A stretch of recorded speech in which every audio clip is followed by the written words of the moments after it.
Mealtime for Maggie Gross's two small kids is a study in nutrition. I'm an ingredient and label reader religiously. But there's something even the most diligent moms like Maggie will not find on the label of many baby foods available on major store shelves. Dangerous toxic metals like arsenic, mercury, cadmium, and lead. People are concerned. That's because of the lack of regulation, which we highlighted in a Spotlight on America investigation last year. But now, thanks to a new government study, the issue of heavy metals hiding in baby food is finally getting attention. I guess what was just so different about this one was that the levels of the heavy metals were so high that it was kind of crazy. So it's pretty alarming. Alarming results from a congressional investigation showed some top baby foods tainted with significant levels of heavy metals that both the Food and Drug Administration and World Health Organization consider dangerous to human health because they can impact brain development. My wife and I, we bought a lot of baby food for our 3 kids, and we made 2 assumptions. 1, companies would not sell anything that was unsafe for our babies, and 2, that the government would never allow companies to sell unsafe foods. But unfortunately, neither of those assumptions are correct based on our investigation. Congressman Raja Krishnamurthy is overseeing the investigation, which looked at internal documents and testing results dating back to 2017.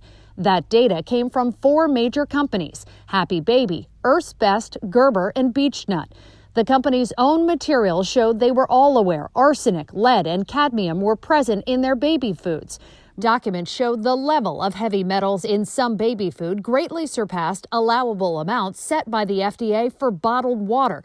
But because there's no regulation of heavy metals in baby food, companies are expected to essentially police themselves. Does this require federal legislation to actually bring about change? I'd love to think that the companies would phase out problematic ingredients, put labels on their foods telling us what's in the contents of their food, and also to make sure they test all their finished products. But I have to be realistic.